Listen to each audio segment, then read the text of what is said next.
This who the conference callers will are? now be recorded. I did, yeah. Go ahead, Harold.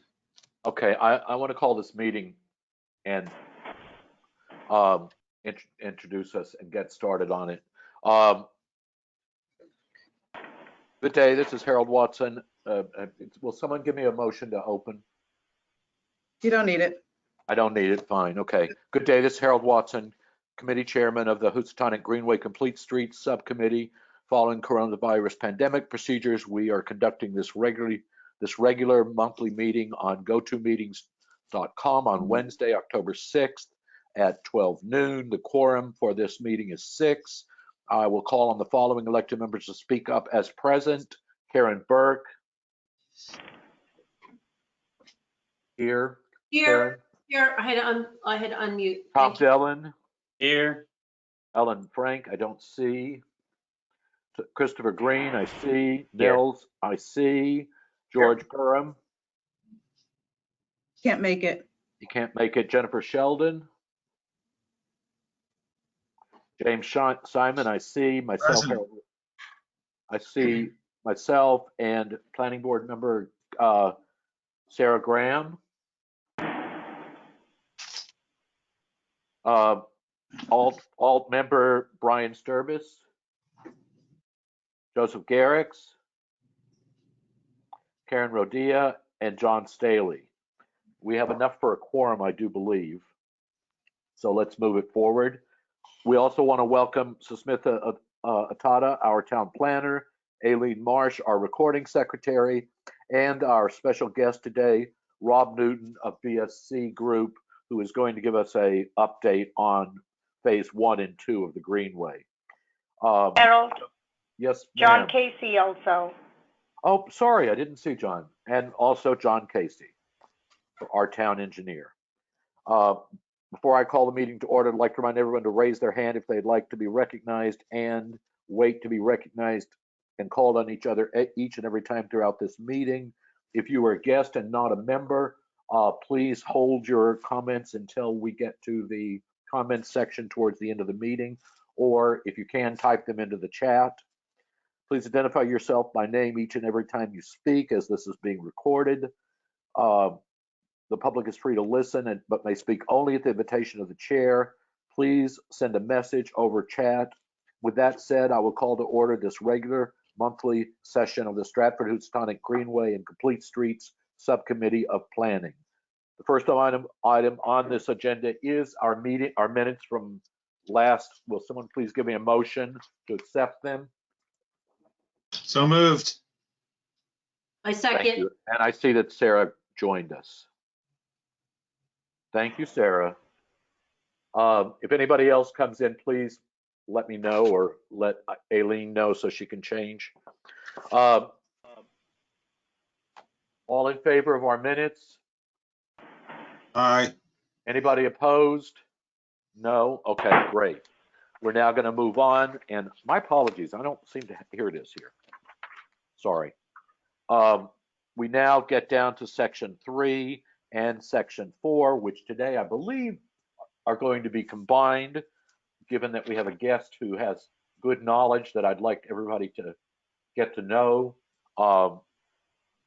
And I'm going to turn this over to Susmitha and let her do the introductions. But hopefully it will give you information, because there's a lot of questions being asked in town about the additional funding and where and what is phase 1 and where and what is phase 2, and also what is the original town Greenway project that is on town streets versus state streets. So hopefully today will be very informative.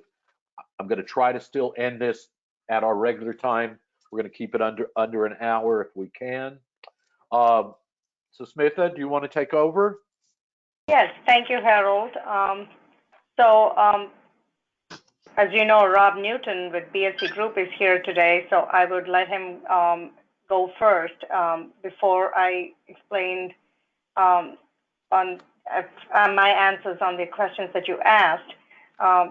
His time is very valuable today, I think.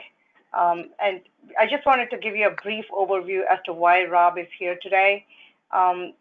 Rob, John, and I went on a field tour regarding Greenway Phase 2 a few weeks ago. And we went with the Greenway Phase 2 drawings that are considered as final, but we discovered that there are some changes to be made to these drawings based on current conditions. So Rob will go over that in his presentation, and at this meeting we are asking on how best to proceed with this, because we wanted to combine both reviews of bidding for Complete Streets Phase 1 and Greenway Phase 2. But based on what the group discusses today, maybe we would go separate ways and do the Complete Streets right away because it is finalized, or maybe we would just bid on the drawings as we originally approved for Phase 2 of Greenway, and then add on changes later on as another scope. So these are some thoughts that we had. Just so you know, Phase 1 of Complete Streets is the route from Harvey Place to Barnum Avenue intersection. So it's like from the south of Barnum Ave towards fire station and the town hall, and it stops there. And the Phase 2 of Greenway, which Rob will explain where it starts, is mostly from the existing Housatonic Greenway extension all the way connecting to the Complete Streets at West Broad and Main Street intersection. There is another piece to this, which is Phase 2 of Complete Streets, which we are going to start design, and that will be from the area north of Barnum Avenue intersection towards Paradise Green, which is totally not on the books yet. We have to do planning and design for it. But today we are talking about Greenway Phase 2. And Rob, you can take over. Do you want me to make you the presenter? May I add something to our committee? Because I don't think, with the exception of Tom Dillon, I don't think anybody has met Rob. I've been working with him with BSC for several years now. So he really is our knowledge man when it comes to this project. Well, thank you. I'm going to share my screen just to show you the plans where we are.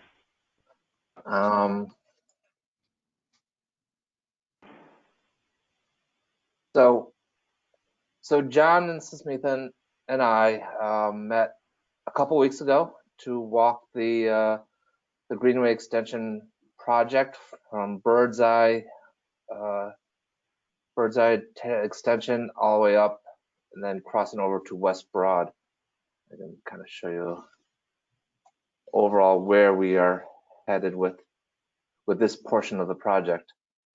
It was a great sidewalk. We have not, as you can see, these plans were last worked on in 2020. So it's been a little bit of time while I've been working out through the Complete Streets project. So having the walkthrough a few weeks ago was very beneficial to understand anything that has changed, just a quick review for all of us to understand what needs to be done, and also some coordination with another project in and around the treatment plant that is going to likely change this project a little bit. So we kind of want to go over that first. Let me just jump to, okay, this is the overall length of it. And this next page is where we begin. So the existing Greenway comes into Birdseye at this location, if you can see my cursor. And then we're going to pick it up. Right now, the design did not include a sidewalk along this, I guess it's Beacon Point and this is Birdseye. Did not have a sidewalk along this section. And then John might be able to fill in a little bit more on this section of roadway. But in general, there's a project ongoing with the town to construct a flood wall to protect the treatment plant from any rise in sea level. And with that flood wall and berm system, which would go along the treatment plant side for a section, and then cross over the street, and then be on the water side for a section, and then cross back onto the treatment plant side. And that is, again, to protect the treatment plant from any floodwaters. With that project ongoing, it kind of makes sense to utilize that project to extend a sidewalk from the end of the existing trail along the roadway. We'll have to coordinate with the designer of the flood protection system, but the idea is to have a sidewalk along the water side of the roadway. Where that flood protection system crosses the roadway, we would then be on the inside, the protected side of that concrete flood wall. And so we'll have to do some coordination with the designers of the flood wall and ourselves to create a 5-foot sidewalk along the street side, with the flood wall on the outside, street on the inside of that sidewalk. And doing this, so we can bring our sidewalk down to Birdseye, cross here, and then have a new sidewalk going up Birdseye. So these are all elements that are not in the design at the moment, that we'd be looking to discuss with you folks, and with the other consultant that's doing the flood protection measures for the treatment plant. I don't know, John, do you want to mention anything else about that other project?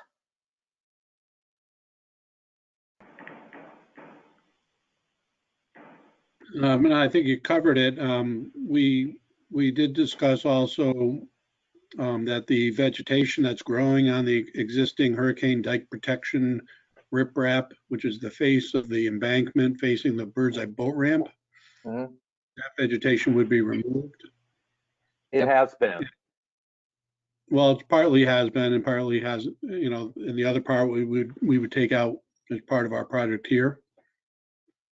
Right. And we've asked Rob to update the plans to show this proposed sidewalk,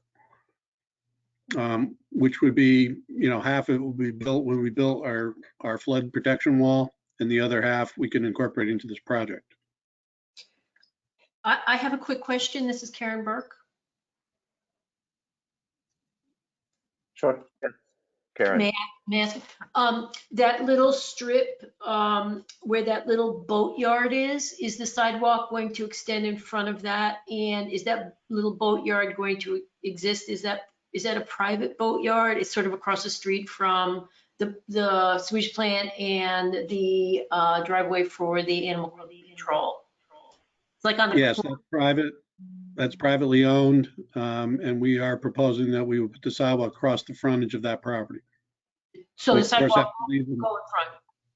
Yeah, we leave them with a driveway access, as any sidewalk across any property would have a driveway access. Thank you. John, I have a question. The existing Greenway beyond there from the 1990s or whenever it was, 2000, is a combined sidewalk and bike trail. Why are we, if we really are, why aren't we doing the same continuing along here? Why are we building a separate We really don't have the sidewalk? room. The proposal is just to have the sidewalk off the road, and then the bike path is on road in Sharrows, Okay, which is the current plan. The current plan is to have a Sharrowed, use of the road with bikes on the road. well, I thought the current plan is to get as many bikes off the road as possible. This would be an I'm saying the opportunity. current plan as designed here is for a Sharrow. Now, that doesn't have a lot of traffic on it, that road. It's basically just the road that is the access to the treatment plant and the animal shelter. So you don't have a big traffic load in that section. When you get down to Birdseye Street, you have more traffic load because you have public going to the Right. boat ramp. Right. Harold, I have a question. Yes, sir. This is Tom Dillon. So let's see, I was just wondering if we could get a better description of the height of the flood protection wall, on both sides of the street. What are we expecting to see there when it's done? And what's the time frame of this project? Our project is probably going to go out to construction next summer. And the height of that wall is going to be between 4 and 5 feet tall. So that's why I've asked them to incorporate the sidewalk into that design so that we'd have at the sidewalk level a 42-inch height. So you could walk by it and see over it. And it would be a 42-inch high would be a normal commercial railing type height. And then, they'll have to come up with a way that the road, would transition from the road elevation to the sidewalk. But that's something we'll design as part of our project. Okay, thank you. May I comment on what Tom had said? That is one of my concerns here, is that when we did the resiliency project research, it was discussed that the top of all of these barriers, dikes, would become part of the roadway. So what essentially I'm seeing here is that we're putting the bike sharrows on existing road that is going to, in some places, be 5 feet below the water view. If we're trying to construct a scenic bike ride, looking at concrete is not going to be the same. And God knows it's the reason why I tell everybody, don't worry about the sewer, look at the view that you have. It seems like we need to accommodate the fact that people on bikes still need to have a full, complete view of the harbor before we start digging.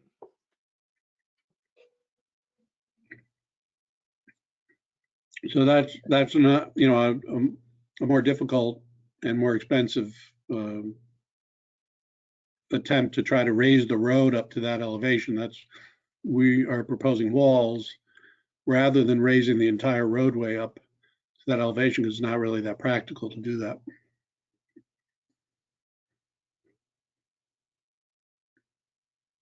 But you're putting in a 5-foot sidewalk to accommodate walkers, but we are essentially saying this section, we're eliminating what is, for us as bikers, part of the Greenway. One of the primary places where that we enjoy riding along, seeing the mud flats. Yes, Karen.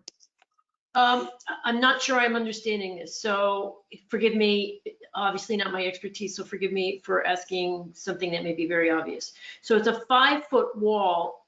The bottom of that 5 feet starts at sea level, then it comes up, correct? So if there's a wall and we're using the sidewalk to bike, that wall from the sidewalk up will only be 3.5 feet, is that correct?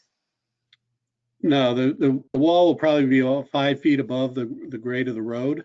Oh, that's And not good. And we're proposing that the sidewalk would be 42 inches, Okay,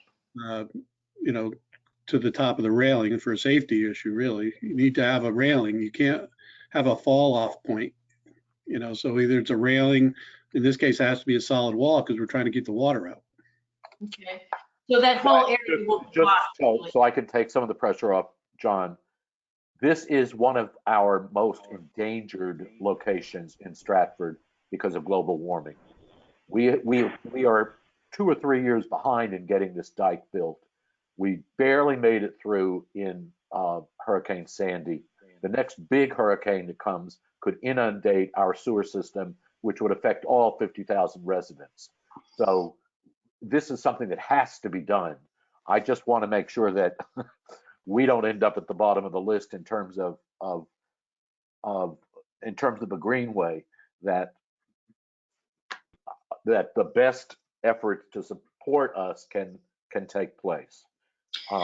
So I'm not disagreeing.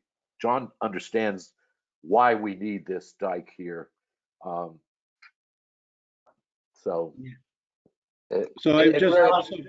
It's not a full length of this whole road.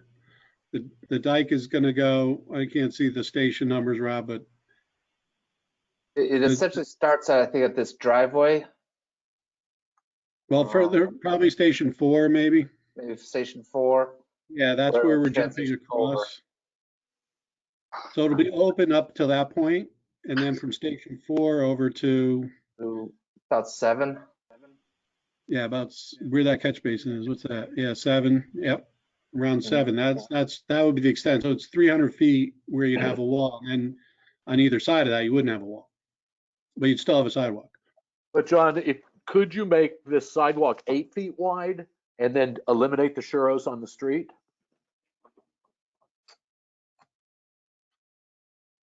In order to do that and keep 42 inches high, we'd have to raise the road up. So that you're 'Cause we're right up against the edge of the road, so we don't have a can't whole go lot of over room. that 5 feet. That's the most you can get out of there. And this is only, the wall would not extend past the boatyard that Karen referenced, right? The private property? No. Okay, the Greenway as it stands is not going to have a wall. It's high enough. You've figured that that's safe. It's after the end of the existing Greenway that flood protection has to be constructed. Is that correct? Yes. Yeah. Okay. I mean, it's unfortunate, because the sight line is important, but just to voice my opinion, we need to protect that sewer plant. Yes, I agree. That's just the most important thing in the whole wide world. We can't And have. it actually was number 1 on the list from the coastal resiliency. It has to Even be. everybody else said, you have to put this as a priority, but it's Yeah. costing millions of dollars, and it's taken us this much time in order to get the funding for it. My assumption is that it's coming out of the infrastructure bill is paying for some of this, because the money didn't exist last year for this. We were looking at spending $40-50 million on this project to protect so if we have to give up something, I just wanted to raise the issue. Yeah. We have to give up something here. I don't, there's no way to do it. I mean, this sounds silly, but I mean, there's no way to do a clear protective wall, right? It's got to be concrete. And so assuming there's no other options but concrete, is there a procedure or something that we can do to guarantee or encourage or help that wall is not just a plain concrete nightmare and we get an art project on it or a finer finish or something? Yeah, we're still working on the details of what that wall actually is going to be. It's in some cases going to be concrete, in some cases it's going to be steel sheet piles with a concrete cap. We can look at pouring, a concrete face to that. Yeah, John, that'd be Guys, great. if you go online under planning and zoning, you can pull up the coastal resiliency report and find information on this. So John is not inventing this. He's actually bringing stuff that's been in discussion for several years. Yeah. So I think that, if we're planning this and we're understanding it's a bit of a sacrifice, I just want to put it out there that if we can plan the construction of that wall to be art friendly, mural friendly, something, so we're not just constructing the bare technical minimum, but we integrate some art into the Greenway. It sounds like that's the best we can do in this little section. Chris Green, just one quick question. Also, you mentioned that this wall is jumping over the road at different points. How does that make sure the floodwaters just don't go around it? Is it just that when it's on the water side, it's high enough to cover through that stretch and then it's elevated on either side? Or is it literally going to kind of at least just help push things back, like water coming in frontally, but it still will allow some water around it? So at where we're crossing the roadway, there would be flood control gates that would be erected at the time of the flood, the predicted flood, or advance of the predicted flood. Okay. So those connect it and when needed. Okay. Yeah, this is where, if you read the resiliency be, document, you'll see examples of that. And Yep. this is something that we're going to have to adopt all over Stratford along the coast. We're going to have some of these floodgates that come up because that's the only solution short of raising the road 15 feet. Thank you. Yes, Nels. Yeah, hi. Thanks very much, Rob, and everybody for talking about this. I'm also just a little confused about how much of a wall is going to be parallel to the shore, because when I think of Beacon Point Road, I think of that road that's perpendicular to the shore, more or less, that cuts out right beside DeLuca Field and goes to the Greenway. So, you know, one of our big concerns or hopes and dreams has been to extend the Greenway in some sort of bikeable, walkable path all the way around behind the Army engine plant, at least over to maybe Sniffen's Lane, and really, you know, take advantage of that beautiful coastline. Is the wall going around there as well? Or I think that's the part that I'm missing. And then my only other comment would be, I totally agree with Chris that wherever it is, you can incorporate that aesthetically into the built and regular environment in a variety of ways, you know, painting and murals, and even something that suggests a seascape, perhaps. But So- yeah, that's my big question was, you know, how does this relate to our hope of extending a bikeable, walkable greenway around the back of the engine plant, at least to maybe Sniffen's Lane or something? This project that we're talking about here is solely around the treatment plant. However, we do have other work going on to evaluate connecting this work that we're doing here at the treatment plant to other areas that still need to be protected. So north of the treatment plant, we're talking about putting in a berm, an earthen berm, across the field near Tide Harbor condos. And then south of the treatment plant, another berm that would go from the treatment plant to the Army engine plant. And then at the Army engine plant, we're talking about a linear park along the waterfront, which would be done in coordination with the Stratford Army engine plant development.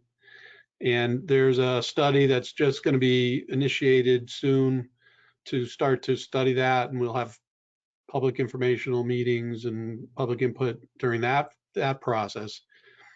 And so the berm that will be in the area of the existing greenway at the Hunter Havens land would extend from the existing bikeway to the Army engine plant property. And how it transitions between the two, it has to still be worked out. Is the expectation that that berm would go on the, you know, right on the edge on the water side, or would it be on the inland side of the greenway? They've been looking at both options. If they put it toward the front, I mean, it's both. There's elevation there, so it's not too dramatic having the berm extend there, but they're looking at both options.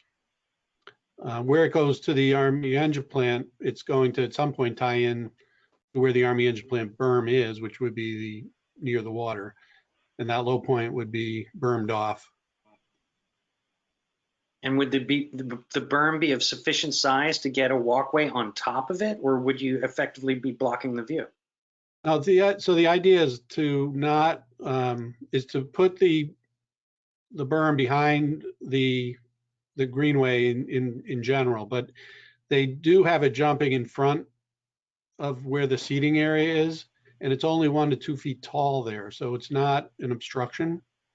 But that's one of the options they're looking at. The other option is to put it behind where the seating area is, and then you have to rebuild all of that, the greenway network. The greenway itself would remain in place as is under our plan. It does, though, will gradually go from the seating area and raise an elevation, jump to the top of the berm to get to the Army engine plant waterfront area. So it would be reconstructed south of the water, of the seating area as it exists. Mhm. But the rest of it would be along the water, would just remain as is. And that's not that does not steer too far from what existing plans, if you go in and study any of them. The only thing that I can see that's different is we're now dealing with a higher elevation. Everything has to be 2 feet higher than when we discussed this 10 years ago. So it does, John, what I'm hearing from you is basically there's no giant changes other than we're hoping that we'll actually get money to do it. Yes, Karen. Who owns the softball field?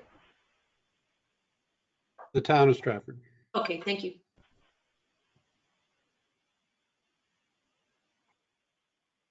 Anybody else? All right, last question. John, you said that it would go out to bid next summer. How, is this a multi-year project to build all this, or is this a one-season build? It's probably a 1.5 year construction period. But it would have to be done in a way that it was still accessible because the animal control facility is down there. So it wouldn't be like closed off for a 1.5 years. You know, we haven't gotten into the details of how it's going to be constructed yet. We're still trying to figure out where it's going to go and how tall it's going to be. But, you know, ultimately, no one would be cut off. They are building on one side of the road or the other. They're not building in the road itself, except for the structures they'd have to build for the gates that, you know, so from time to time, you know, the road might be closed or it might be 1 lane only. But those details are worked out as we go through the design. Okay. Thank you. And when John says the design, he really means this is a difficult situation because you're dealing with water that's coming from both sides, from the bay side and also from the Thrash Pond side, right at that area.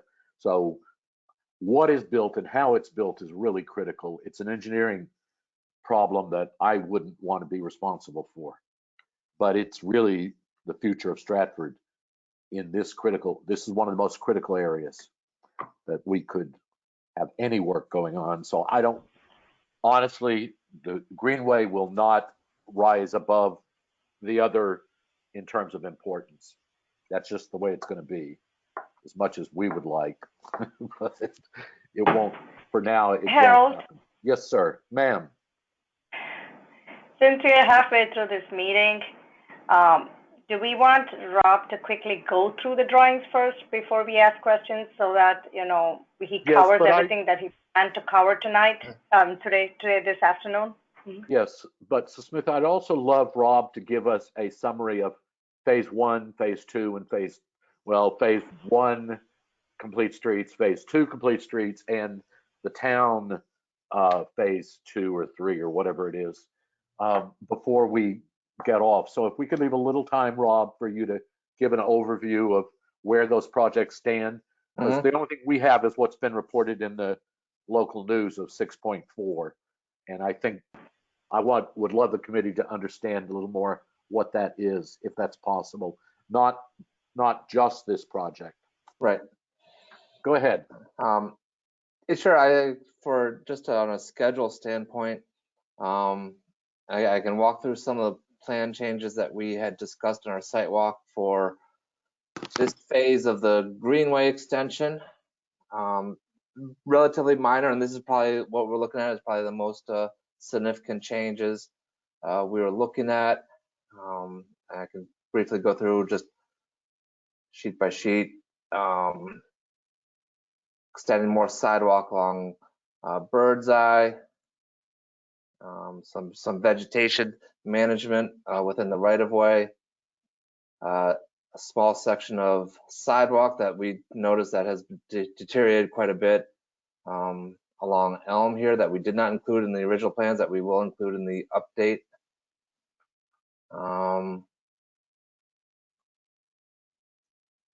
Where else are more of the changes? Rob, that's from Elm Street that's from Stratford Avenue up 2 blocks. This section is South Avenue along Elm Street. Okay, There's a section of sidewalk, existing sidewalk, but it's a bituminous sidewalk that's overgrown and deteriorated. yes. So we've included that section, and we will include that in the next set of design plans. This section, yes, I'm sorry, and I don't want to slow this down, so I can reserve the question, but there is a section on the other side of Elm Street that's missing one leg of sidewalk as well, and that would put sidewalks on both sides of Elm Street. along this section here. Correct. Yeah, we have that included in the design already. Okay, so that's coming. Yeah, so what I'm showing in red are new items that we're adding to this project. Thank you.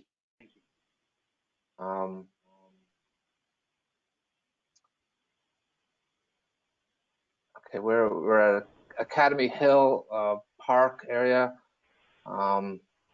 This section of sidewalk, we're just asked to confirm that it is less than 5%, so it's ADA accessible. A minor change here just to smooth out the sidewalk a little bit and make traversing that grade a little bit easier. As we turn up Broad Street, there was a discussion that Susmitha, John, and I had about this section. So on our left here is Elm. We're turning up Broad Street, heading towards Main Street in this section. The school is located up in this area. Our original design had the sidewalk going right along the curb line. Parking on one side of the street, and there was discussion whether we want to provide parking on both sides of the street, move the sidewalk inboard a little bit to line up with the sidewalk. The street is much wider once you get to the school, and then it narrows down after Monument Place. Yeah. So I live right around the corner from there, and I think the school and the community would appreciate this change, because whether it's there or not, when there's school events, people are gonna park on the street, like on Elm right there. So if that makes the parking and the temporary parking more accommodating, that would be a big help. So we are including parking on one side of the street, but we're eliminating parking on the other side. With the sharrows. We have a dedicated bike lane on this side of the street, sharrows on the other side with a sidewalk. May I ask a question? This is Karen Burke. Sure. Living around the corner from this, I'm a little bit concerned. Why is there so much on-street parking in a historic district? I know the school is there, but they have a huge parking lot, and they also have the church's parking lot. They do park here now. I understand that, and sometimes it's a problem. Mhm. So I'm just wondering why there's so much off-street parking in a historical neighborhood. That's something we cannot answer. It's not in our purview. I think it's the traffic authority that you have to talk to, like Chris Timniak staffs the traffic authority. Maybe you can email him. Okay. But the only right reason, now, what we're trying to do here is share alternatives for the bike path that was proposed in the original drawings and see if that is a welcome option to pursue that. In conversations with the traffic authority and the school, and just Well, the to only see reason if that is something that you would want to look into. Mhm. the only reason why I ask is because I think John said that we were considering maybe parking on both sides. So that's all. Okay. I'm happy to pursue the avenue you're asking me to. Okay. Has the school been informed about this specifically? I just feel like that's a little bit of a hornet's nest right there. I see that space used on the cemetery side of the street, frequently for, when people are pouring in and out of the school. So I feel like that's a potential, issue with the people at the school. Accident waiting to happen. In what way? I guess I didn't understand your comment. I guess Well, I in added- reality, right? Like when there's an event at the school, people park on the cemetery side of the street and line up there, and it's quite a bit of, it's kerfuffle because, there's lots of people coming and going in a small space. So I'm just saying, like, to upend that for them is probably going to raise an eyebrow. The other alternative to this, Tom, that I was suggesting, and that's a bigger question, is if we can actually, if the town can actually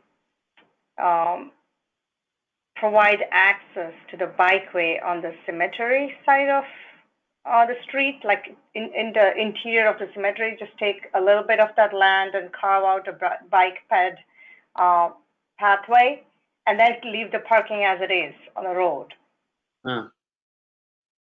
That could be an option where, I know parking is a crunch there. We have seen it where there was an event at the school when we went, and there was cars parked everywhere.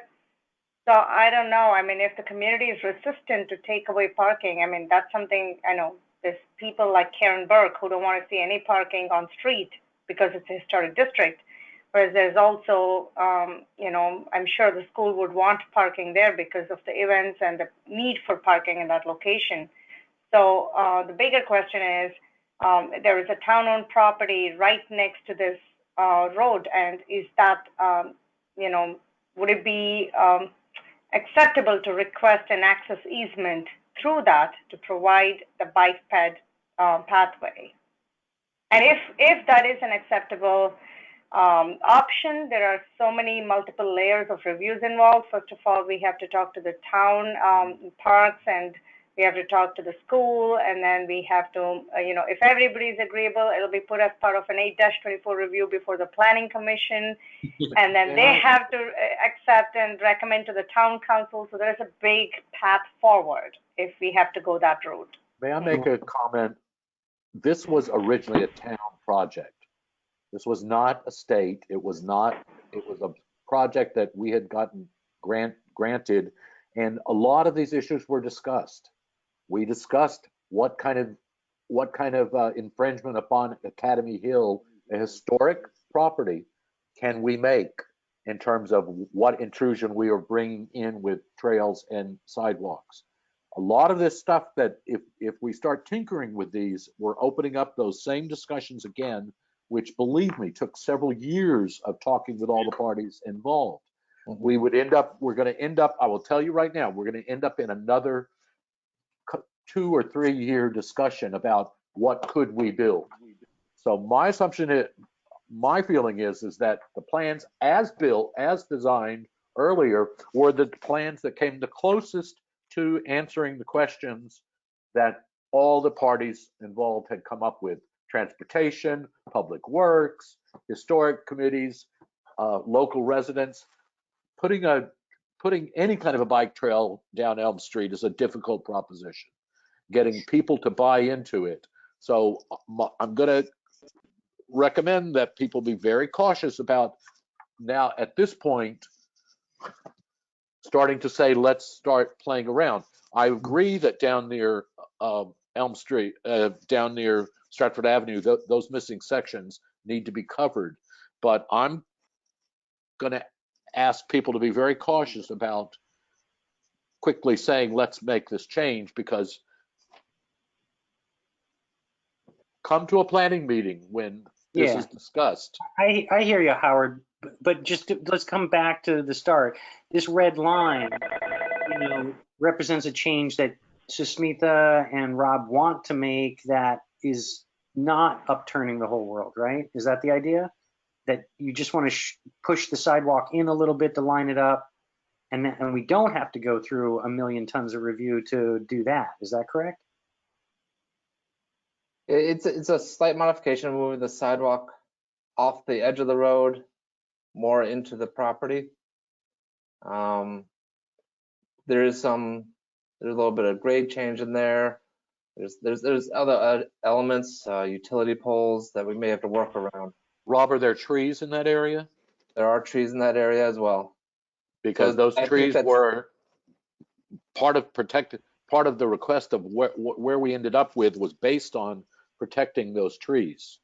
And what we show in the original plan were the black lines, that does not reduce the road width at all from curb to curb. What we are adding is a bike lane and reducing parking along the parks. It's a tough one. Harold, Yes, there ma'am. are two members of the public who are asking questions, Tyler Bunch and Marka Bunch, Yes. in the chat window. Yes, but I was going to wait until we get to questions after Okay, the members spoke. okay. Anybody else with comments? Well, we're not letting Rob get through his presentation because I know he has more pages. I do have a few more pages. Again, We have it's 10 more minutes. more design. At this point, it's more design, minor items that we discussed on our site walk. Then I guess I can go to this page as we approach up Broad Street. Actually, this is an older plan, honestly. When we cross over to West Broad. This intersection has been modified to match up with the Main Street streetscape improvements. So this has been simplified a little bit from what's on this plan here, as providing just crosswalks and not dedicated bike crossings.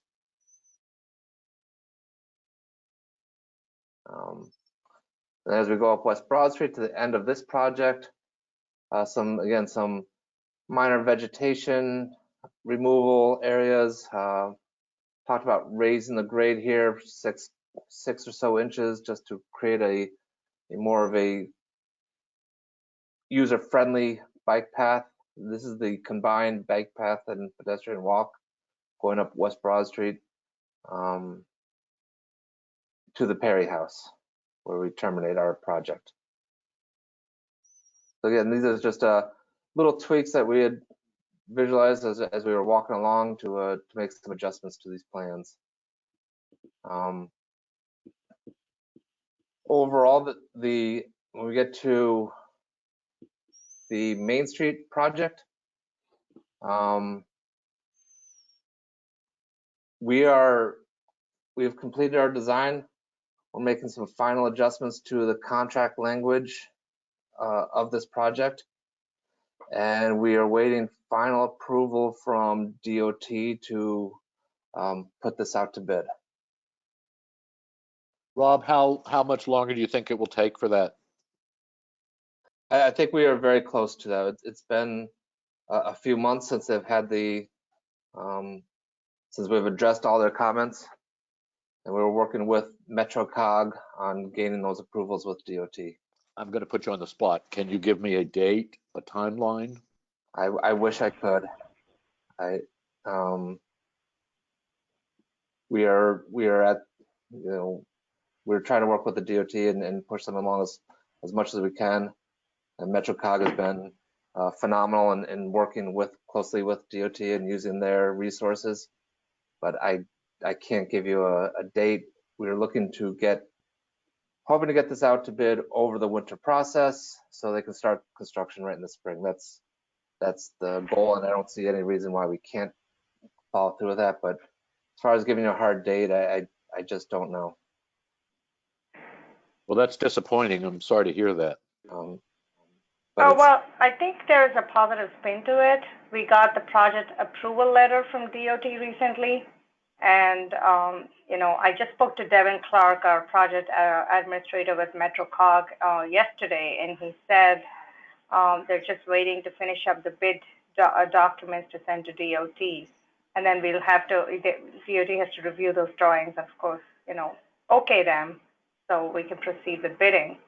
But we've come a long way in the past 2 years. We finished 30, 60, 90% design reviews. We successfully cleared 100% design review. We got a project approval letter. So I think we are on a good path forward, and I'm very hopeful that we'll get it on the, onto the construction mode at least by spring next year. Right. Yeah, it's not all doom and gloom like I may have made it sound like, but we just have to work through the DOT process. We are, like Susmitha said, we are very close to completing that process, and MetroCog has been great in working with the DOT and pushing them along. Well, Rob, we meet monthly, the first Wednesday of the month. I will say that you have an open invitation when you get updates on information, because we sorely need it. We're kind of in the dark, and we have a public that is questioning whether we're ever going to do anything. So we need to be able to send out rays of hope to people around here.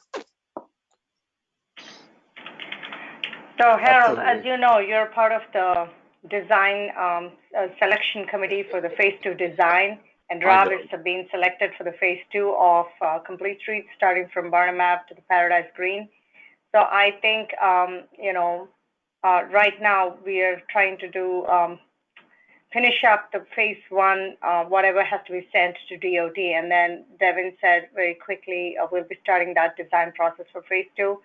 So when we start that, hopefully, we can have Rob. We won't be having him every month. It's unrealistic based on the project budget, but at least quarterly to give you updates on the designs. And, when we're reaching out to the community, definitely this group has to work with the consultants and the staff to spread the word and get the community involved in the drawings. I think we have just 5 more minutes left, and I really think the 2 community members who attended this meeting I understand, should be asked to. I understand. I have one question from Karen, please. It's not a question. I just want to thank all of you for working so hard on this. I appreciate it. Okay, now we're going to go to Marka. Hello, can you hear me?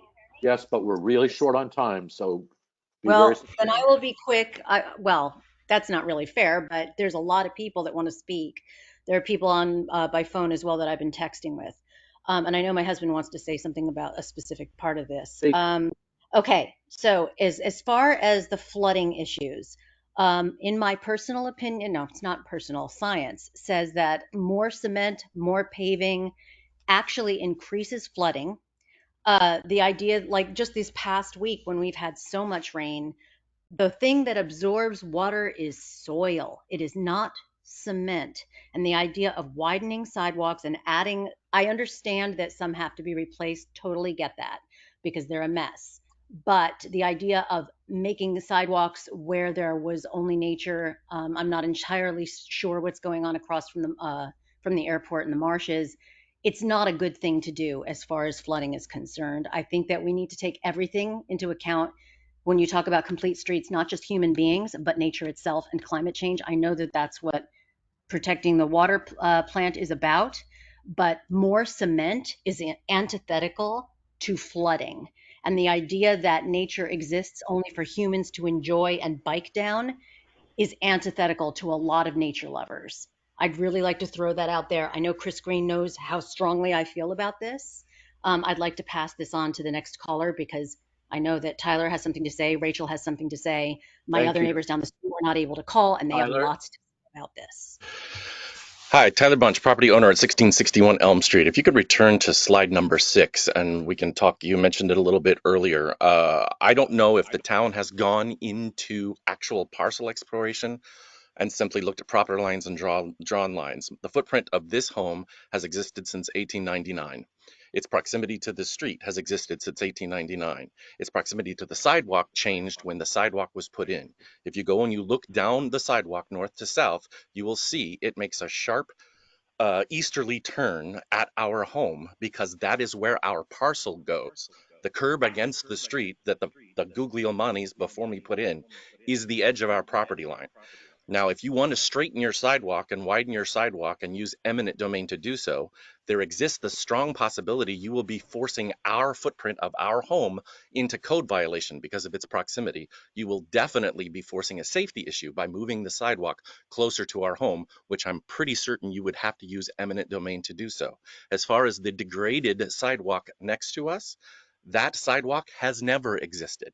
It's some hunks of asphalt that were thrown down. There aren't actually asphalt. Pardon me, isn't actually sidewalk there.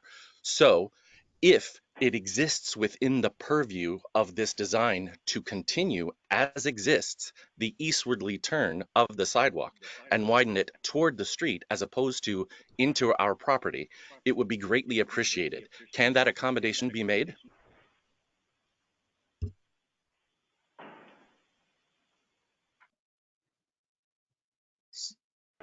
Is this your property, Tyler?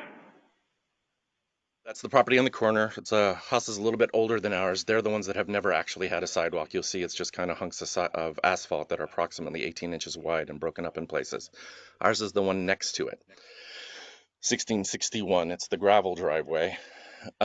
Yes, we have some vegetation that has creeped in over the existing sidewalk that we're in the process of taking care of. The Guglielmonis liked big bushes. I ripped a bunch of them out. But you will see it does not take a scientific archaeologist to realize that this battle has probably happened before the first time the sidewalk was laid. And the first time the sidewalk was laid, it made an easterly turn on our property and moved closer to the street, as opposed to a straight line down Elm Street, parallel there too. I would appreciate it if that accommodation was kept in place. I'm sure we'd be able to keep the sidewalk within the public right of way.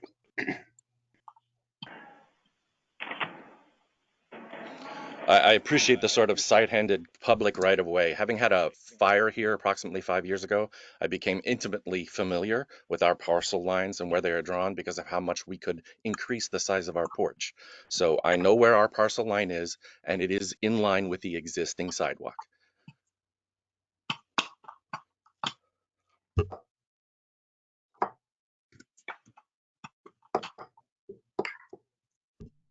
Carol, do you want to ask the other callers to speak too? Sure. Do we have, Tyler, thank you.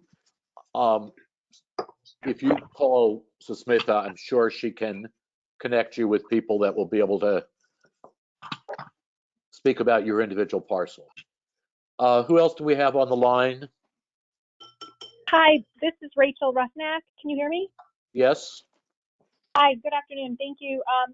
Just really quickly, I live at 1515 Elm Street, and I'm just a little bit concerned about what I've heard today on the call. Unfortunately, I only saw the public dial-in, so I haven't been able to see anything that you've been discussing. But I just wanted to raise a concern to make sure that what is in the plans is being kept in the spirit of what Complete Streets approach is all about, which is to focus on accessibility for pedestrians and bicycles, not just cars. When I hear about more on-street parking or making sure that the roads stay as wide as they are, I'm a little bit concerned. When I look at what the literature says on this, it's about reducing street width and making streets less accommodating for just traffic and more accommodating to pedestrians and bicycles. As someone with young kids, this is a huge concern of mine in the Elm Street area.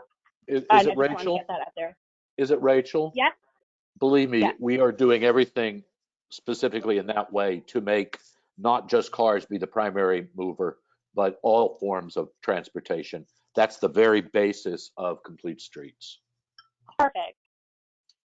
Thank you.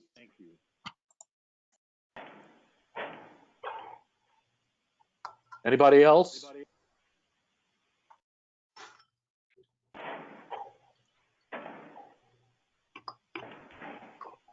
Marka, you said two more people want to speak? Yeah, my neighbors down the street don't know how to do this, unfortunately. Katie and Pete Bow, and they can't get in. But I know that they have concerns about tree removals, as do I, in lieu of sidewalks.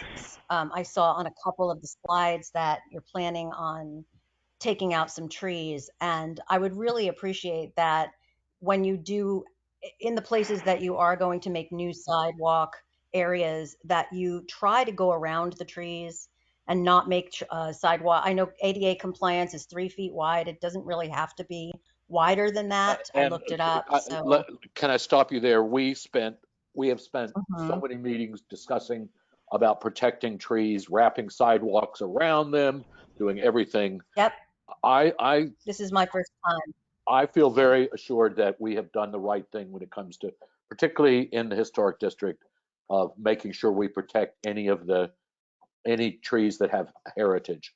But not only that, we have also, in part of Complete Streets, includes a massive amount of not just tree planting, but also vegetation planting wherever we can fit it in. Right. I in noticed that pocket you were taking parks. out some trees, and I know that it's so frustrating to be rushed through these meetings. They only happen once a month, but planting new trees is not equal to old trees. And I did see several, I circled them in a screenshot from your last, one of your slides, where you're taking out larger trees, and I'm not okay with it. I'm not. It's so antithetical to what we're trying to do with climate change, and I agree. it's too philosophical to talk about in one short minute. I agree. But yeah, the older trees are You're more talking important about than on Elm saplings. Street. You're talking about Elm Street on Academy. There's a couple. There was that one. I also saw. It's hard to see on the line drawn maps. I know there was some on Beacon Point Road.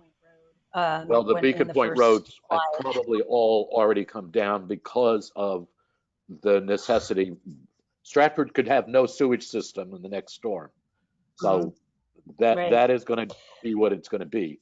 FEMA's, I know that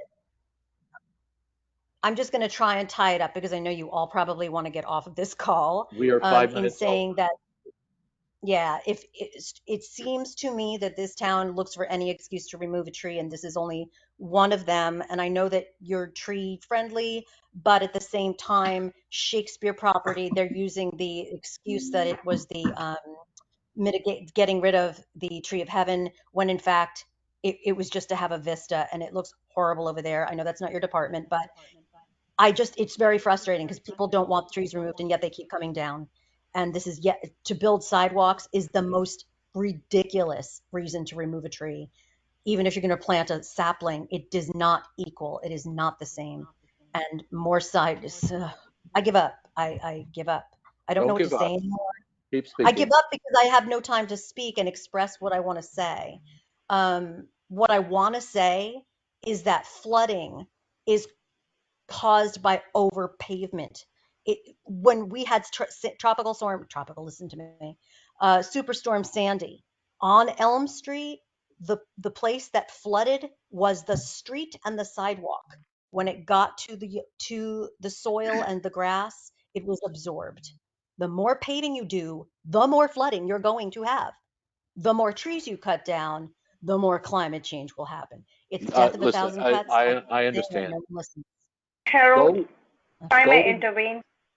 go and read the our climate resiliency for I Stratford have. document in there. I'm There's going over it tons with of David information Chess. in there about resiliency. Yes, Sima. Yeah, I think, her concerns are genuine, and we'd like to have a meeting with her, John Casey and myself, to discuss these offline, because we'll see where we can, have a common ground on this. But right now, I think the meeting was advertised for 12 to 1 at the town clerk, so we have to stick to this time slot, unfortunately. But Ms. Bunch, if you would like to reach out to me, I'm the town planner. I'll set up a meeting for you and our town engineer, and we work on climate resiliency initiatives also alongside, and also Kelly Kerrigan, our conservation superintendent, and maybe we can discuss this offline. And Tyler's, Samantha, thank you. well, I yeah, go appreciate ahead. that. Like this. Like So I think that I have two comments that I'd like to make to the committee. Part of our POCD, the last public meeting for the POCD is Thursday, October the 13th at the Baldwin Center. If you have not attended any of these POCD meetings, meeting rewriting, which includes a lot about our Greenway and complete streets, it's at from 6 to 8 at the Baldwin Center, Thursday, October the 13th. There is also for seniors, Monday, October the 17th, from 1:30 to 3 o'clock at the Baldwin Center. Both of those, it's going to be your last opportunity to speak at one of the public meetings about the POCD, which encompasses the Greenway. There's a huge emphasis on the Greenway in that document. So it would help the town if you could make some time to go speak at one of those two meetings. Given that, I'd like to unless Smith, do you have something to add?